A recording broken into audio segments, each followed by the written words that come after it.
Welcome again to another edition of Louisiana Catalyst Podcast Show, The Link. And yes, we are here at the Benoit Recreation Center here in the great city of Monroe, Louisiana. I'm co-host Duran Talley, Vice President of Louisiana Catalyst, here with my good man, my brother, my friend, our president, Mr. Quentin Durr. How's everybody doing today? Doing great. Doing well. Doing great. And we're here with an entrepreneur, man who's worn many hats, served in many capacities in volunteerism and service, community leadership. He now works for the city of Monroe as community development liaison. Of course, many other titles folks may throw your way as well in that role. But Mr. DJ Fortenberry, welcome. Thank y'all. Thank y'all for having me. Absolutely. Certainly glad for you to be here, man. First off, man, here, Louisiana Catalyst, right here on city property, city relationship that Catalyst has been able to forge. You probably were a part of those initial conversations years ago, pre-COVID, and to now see what we're doing now, man. Just got to ask your thoughts around this, man. Well, man, so another thing Duran's not telling y'all is I used to work at the Small Business Development Center just like Duran. And so when we went through a lot of, through COVID, and I mean, COVID changed the way we do anything in the business world. And, the PPP loans and the EIDL loans and all that stuff, we not having a regional office for SBA in Northeast Louisiana, the SBDC basically became that regional office for anyone that had any questions. And it was us. And then on your side, the bankers became that education arm as well. But so going through that whole process and learning, it was, I tell people it's really funny. The first round of EIDL loans, people were like, absolutely not. I do not want a loan. The second round, I've never seen a change in mindset that quick to, I gotta have this. And in their defense, I mean, when I had my businesses, if I'd have been shut down for 3-4 weeks, man, I don't know what I would have done. I mean, it was a lot of early mornings and long nights talking with businesses, and then I did one Zoom call with Joanne out of New Orleans, and man, my phone started calling. I'm getting calls from Tennessee and all over South Louisiana and stuff like that. And I could say it didn't really matter. I was taking those because I had shut one of my businesses or two of my businesses down the year before. So I'd gone through the same mindset that all these business owners were at. And so it was just one of those, like, it didn't matter. I told my wife, I was like, I'm going to turn the phone off at 8:00, but if the phone keeps ringing, I'm still going to keep working. But in that, going through that whole kind of development things, like, businesses like this, like the shared office spaces and even Teams and with Zoom and Teams and all that is done for how we can do business and develop business. I think it's taken us and moved us forward 10, 20 years, because now as a community where we were fighting how do we get businesses to move here? Now the conversation is, how do we just get people to move here? Because you can work for anyone, anywhere. And then businesses like this help with that recruiting, because then if somebody has an opportunity at a little bit of office space and where they can just come plug in, something like this, they can close a door or they can run a podcast or run their business. It's an added value that we really didn't have. And so when you guys approached us about doing this and kind of what COVID even did to y'all and like, it was like, man, this building, we're not really using it. This would be a great facility for something like this. And so as we move forward and can get more businesses and things in here, I think not only does it help as a catalyst to start business on this side of town, which is drastically in need, but also it gives people a low entry level rental space that they can start their business in, which is so often, especially now, the issue is always cost. I mean, SBDC, it was, 80% of the people that came talk to us, they couldn't open the business because there was no way they could access the capital. Right. But in something like this, like, hey, this is a great idea. You may not be able to do it now, but if you moved into a place like Catalyst and got some assistance with people like you guys, you can get your business you can get it started, and then maybe phase 2 is getting your storefront open, right? And so it's like things like this. Like I said, we need more of these. Yeah. I think some of these quite often get used from like a real estate play more than just like a business incubator. But the business incubator, I think that's where we can find a tremendous amount of success. I mean, even to talk a little bit differently, we started some small business meetings with the city because I knew when I had my restaurant, we went in, we remodeled, and it just hadn't taken off. And I was like, you know what? I'm not going to be the reason this doesn't take off. So I printed out all my menus, and I just went and talked to every single little business, little suite right around where we were at. And I'm telling you, the very next day going forward, it was like a light switch was hit. And so I realized in that moment that I can depend on the businesses around me. And so businesses like this is that same, which is why Catalyst is the perfect word for this business. You can depend on the other, you can work with and grow your business with other businesses operating out of the same building. Yeah, and that's even the name of this show. We call it The Link, DJ, and that's part of that chain getting stronger. If you link to our chain is connected and linked with so many others, and now you become a part of that, and we all are growing stronger together. Unity by numbers, unity, strength in numbers, and so that's our mindset here, and that's what we want this show, bringing on resources, information from people like yourself, so that our listeners, our viewers, are able to connect as well and get the further strength that they need. Yeah, because we look not only just startup and helping startup, but we help existing businesses grow. So when you come in and you have a startup, it's probably 9 times out of 10 we're familiar with the situation to help you with those hurdles very quickly, so you don't have such detrimental learning curves or those things that can damage a business in that first year that you didn't think about. Where we have seen it happen. You know, with 15 years in banking and helping probably over 100 businesses get started. I've lent out over $100 million. I've seen a lot of failures out of that, and Duran's place, and even with the city and DJ and yours, and all that, and are linking together. Like I may not know, but if I send them one of y'all two, between the three of us, we're going to have some really good information that helps advance them. And at the end of the day, it's like that's the ultimate goal. It's just, when you work with us, how do we help you grow? And so by linking together, that's been our strong suit, and the city giving us this space has been tremendous, because now we can operate without having to worry about how to pay the light bill. We can just focus on how do we help someone else pay their light bill. That's right. You know, so that's changed. And then I'll give credit to and give your flowers on before, even before SBDC, what DJ and what you and Friday have done. Was Talking Shop. Talking Shop. That was a game changer. That was huge. You know what I mean? Like, I wanted to steal that name. That's why I looked up there. I asked so many times where I was like, I mean, you know, I know y'all busy, but, you know, because that was a huge thing y'all were doing that nobody else was doing. Y'all were taking in the same thing we're doing now. Y'all had that vision years ago. So this by no means is anything new.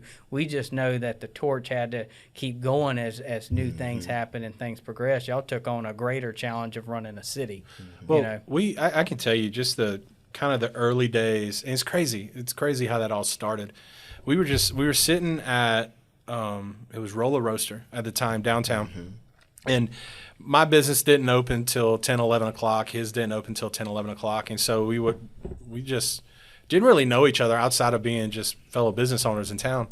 But we always drank coffee around the same time at the same place, so we developed this relationship. And in talking through that, we both have this, like, we love history, especially history of place. And we talk about it all the time. Like, Monroe is the center of the universe that nobody really knows about. Like, there's, from an entrepreneurial standpoint, you can't, like, if you start diving in our history, Coca-Cola, because of Coca-Cola Delta, now, anybody's ever bought a sippy cup, Newbie, like, you have CenturyLink, Lumen, like, I mean, there are things that we have done in this community per our population that it doesn't make sense how globally we have our fingers and things that just from Monroe, Louisiana, and it all just kind of, and we make the joke, it's something in the water, but it all just kind of started here. But that's also the people too. I mean, you start diving into it, and you got people like Bill Russell that just passed, who's originally from West Monroe, and then I can't remember her name, blues artist. She just passed as well from this. Like, there's people from this area that do amazing things. Right. I talk about it all the time. When I graduated from ULM with a marketing degree in 2008, half my class moved to Dallas. And now the beauty of social media is I get to watch these people. I got one friend, director of sales for Topgolf, that's doing amazing things. One of the coolest businesses in our country that's really kind of created that entertainment restaurant business that wasn't really going on before there. And then other friends that are, at the American Heart Institute and just doing great things in great cities. And, they could have stayed here. Right. And so that's kind of that's what gets you up every day. Like, that's all right. Well, how do I get these people to move back? Or how do I get the next students that are coming through ULM, or the people like Duran and I that aren't from Monroe? But how do I, well, you're close enough though. We're not even, but how do I get people like us to want to move here? And I can tell you, Duran probably feels the same way.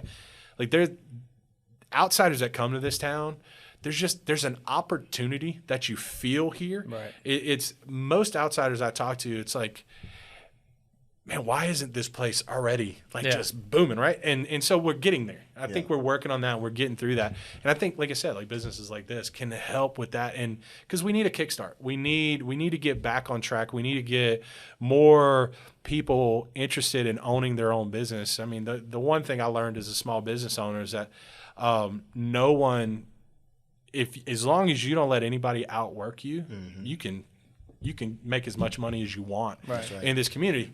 In the right manner. But it's just, there's a tremendous opportunity to grow here. And I'll tell you, that's why I stay. It's why I chose to stay. It's why I choose to call Monroe home. All of my family lives between Baton Rouge and New Orleans. Yep. All of them. And I mean, I choose to live here. And, and then you get people like the mayor coming in that speak to people, and then Uncle Roy, and like, it's hard not to get excited for the direction we're going in. It's contagious. Absolutely. Yeah. No, certainly. And DJ, I mean, I feel the same way. We have an episode with my wife on, and we obviously spent her 3 years at LSU in Baton Rouge. I grew up closer to the New Orleans side, was working in Ascension Parish, running newspapers. And at that time, before we moved back up here, my wife and I both were like, we're not going back to Monroe. What's in Monroe? There's nothing in Monroe.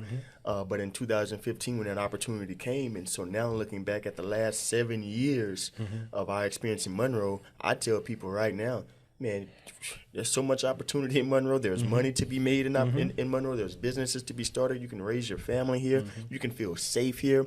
I've not had an issue with not feeling safe, with not finding a career in my industry, or an upward ladder even in my field, or feeling like, well, I can't start this business, or I can't do that. I don't know.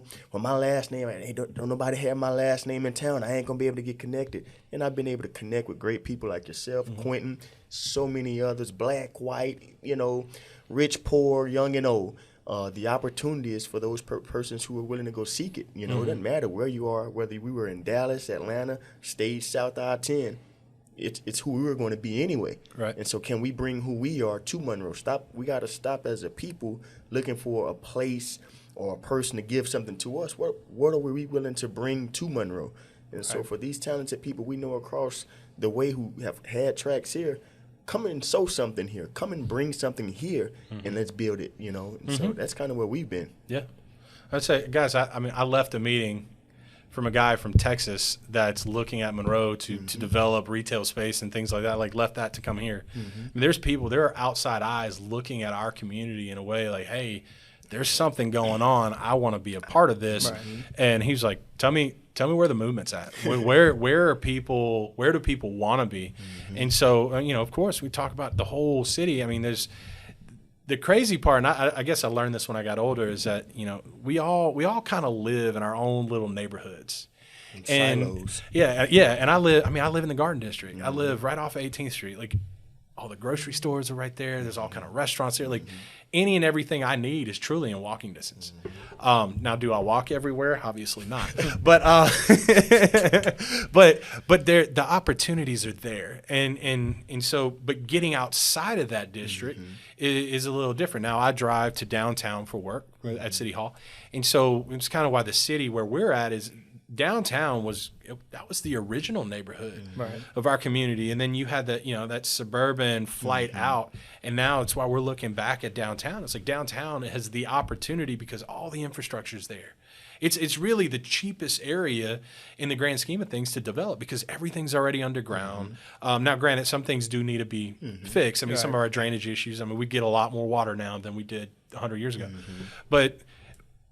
but the infrastructure's there, and so it's cheaper to kind of move into that, and that's where we're looking at in our big divide. And I think we all know this. It's that I-20. I've always referred to as the Great Wall of I-20. Like downtown is where South Monroe and North Monroe all comes together, but it's the wild, wild west right now. There's so much space that's ready to be developed. There's green space that can be built up.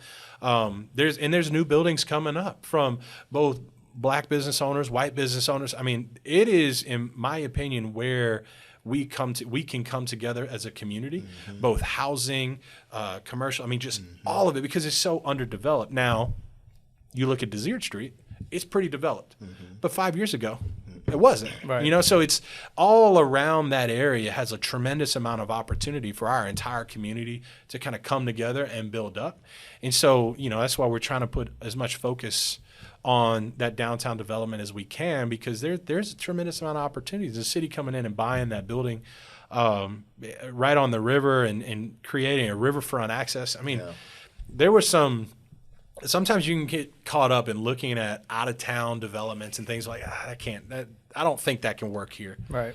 But then we've gotten some drawings and renderings of what that development could look like, and it's like, bro, that's awesome. Like that, because you see Monroe in that, and you see the opportunity in there, and if we can get, like I said, that retail and housing developed, and this is what I was telling the guy a minute ago. It's like, if we can get that development rolling, then what you're trying to do in these 1-2 office kind of developments and some housing, like that's the catalyst that gets a lot of this started. I said, we need more people living down here, but we also need more retail space. Right.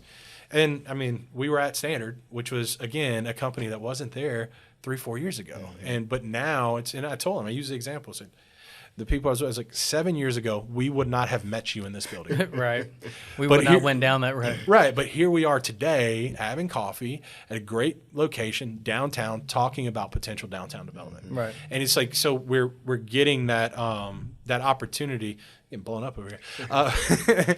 Those opportunities are coming, and the cost to do business in that corridor is still there. I mean, it's nothing's overpriced, and the infrastructure's there. So it's from a development standpoint, it's a no-brainer. It's just getting that first one going. And I got to give flowers. I got to give Michael Eccles and Chrissy Eccles their flowers and the developments that they've done along Desert Street, from the housing and even the stuff they're doing on Walnut, his new hotel that's coming in.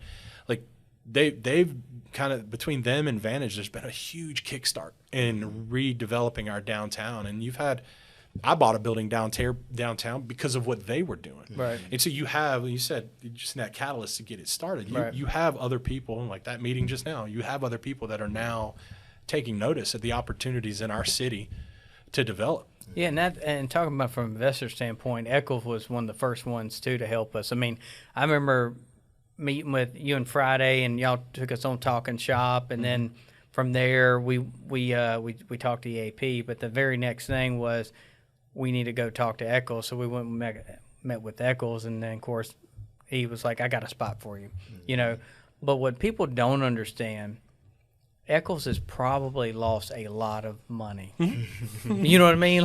Like people just say, oh, he's an investor and he bought up all this stuff. He has lost a lot of money trying to make Monroe better. So regardless of what you think about him, you understand from a business standpoint, that investment has come with a lot of risk, a lot of loss. That, yes, 5 years from now, will he make money, or that be a good investment? We hope so, and we think so. But he took a chance, and so you still got to give him respect and taking that initiative and that chance on Monroe. So I mean, that says a lot, because most of us would not put millions into that might work. Yeah. Yeah. So. I think, we saw this a lot at SBDC. People would come to us and are like, well, hey, there's some development stuff going on here, so I think I can do this. Not a whole lot of people are going to be the first ones to jump out there and do it. and I think part of his story, like part of their catalyst was, Vantage is going to be down here. So if we have these employees that are here, if we can add some retail development, that we'll be able to capitalize off of both. Right. But it's still, those employees don't have to stop and grab something to eat on their way home or go eat lunch. They go eat somewhere else. Like I tell people all the time, driving east to west in our city takes you 5-10 minutes. North south is maybe 30 minutes to get from the northernmost point, but it's really quick to get around town. And anybody, like, it's always laughable, especially coming to New Orleans. I know these people complain about traffic. Like, man, what used to take me 30 minutes in Baton Rouge to drive, it took me 2 hours in the morning. Right. And I think, again, that's one of our selling points here is you come work here, you live here, you're not stuck in traffic 4 hours out of the day. You can be anywhere in 15 minutes. Yeah, and from a regional standpoint, that would in a bigger city would take you 30 minutes to go a short distance, and 30 minutes now you can get to a whole nother city. Yeah, 30 minutes is 30 miles. Yeah, you know what I mean? So that's what we talked about. Like, Ruston's not that far away, and I've been happy to see you and Friday and the whole administration having a regional mindset, reaching out to go, hey, I understand that if something in Rayville happens, Monroe benefits. We talked on a previous podcast. I was like, I grew up wanting to go to Pecanland Mall because that's where, think what, and driving 30 minutes somewhere was nothing. So breaking those mindset, how important is that for y'all to have that regional and understand to build relationship outside of the city? Well, we hosted a site selectors guild. It's almost a year ago now. And these guys came in, they told us, you're like, look, people are not going to drive more than 30 minutes for a job. We know better. Like, we know better. I mean, you talk to any of our big manufacturing facilities here, Mid-South Extrusion, things like that. They have employees that are coming from Winsboro. That's 45 minutes away from here. We all know that. And so in breaking down those conversations and what we gained from that is like, okay, well, we have to prove to you that in this region of the state that people will drive a good ways for a good job. Right. And so we're utilizing that to work with businesses in and out of our region and work with our EDOs on both Northwest Louisiana and Northeast Louisiana universities. And last week, I think it was the West Monroe Chamber put together a chamber regional meeting. And so building up relationships with our smaller regional or smaller chambers all around the region, as well as elected officials. We know, I mean, last year we donated a fire truck to Winsboro. Didn't have to do that, but it's what we're supposed to do. If it's better to not collect dust and give it to a local community around us that can utilize it. Right. And so in that you building relationships, and it's we know, like I said, if a new business were to locate in Monroe, Louisiana, for instance, Berry Plastics, I have their zip codes of where their employees come from.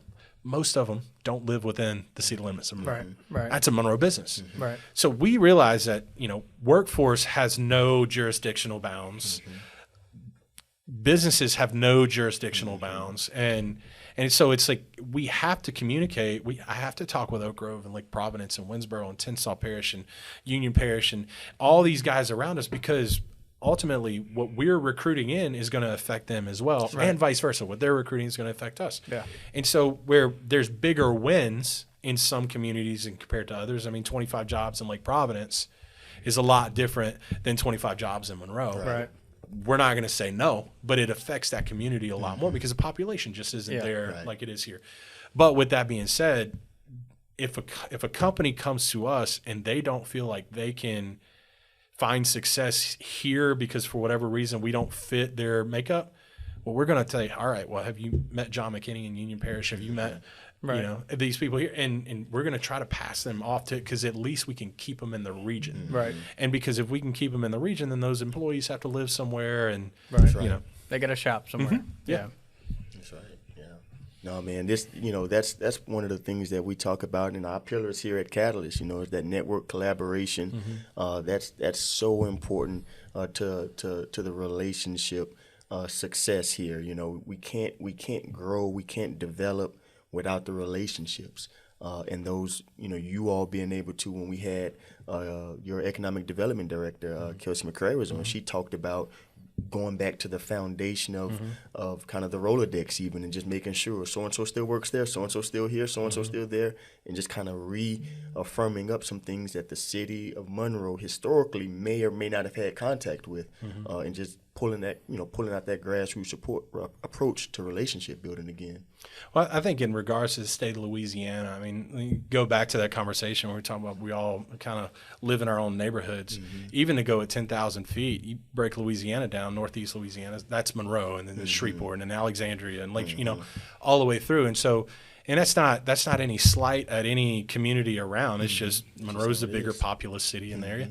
And so with that, there's a little bit of weight that comes on your shoulders with that, and where Monroe is supposed to be the leader of Northeast Louisiana, kind of go full Game of Thrones, the capital of the North, right? But in that we've had a lot of opportunities to grow and develop things in this area. We just haven't capitalized on it in a way that's been beneficial for the rest of the region. And so we're trying to, Kelsey and I were trying to redevelop some things that should have been in place. Some things that the city, local government may not have to be over, but it's not really going on, so somebody's got to do it. So, so like I said, these small business meetings, I think, my opinion, municipal government, we need to be concentrating on small businesses. The bigger businesses that are coming in, our EDOs can in communication with the chamber, can take care of those kind of things. And then we can feed them information that they need, but they can really lead that conversation. For us, it's how do we get the 5-10 employee businesses to constantly start opening and develop into those bigger businesses. It's why LED is over it for the state and recruiting those bigger businesses in, and so it's just kind of creating those relationships and how all of that works together. It's a big job, but I'm not gonna lie, we enjoy it. It's a lot of fun. Y'all have done really good at just filling in that ecosystem where there was a gap. So I commend you on that, because I know that's a serious undertaking, but it's definitely one that's needed. Yeah. Well, all right, DJ, man. Listen, man, we appreciate your time as always. As we can see, you're very busy, man. A wanted man. Hopefully you're on the right side of being wanted. Yeah, no doubt. But certainly appreciate your time and all that you and the city, Mayor Friday Ellis and the administration are doing, man, to move not just the city forward, but the region forward for the better of all of us. So thank you, guys. As always, thank you all for having me. Appreciate you. Awesome. You guys have just tuned in to another edition of The Link here at the Harvey Benoit Recreation Center.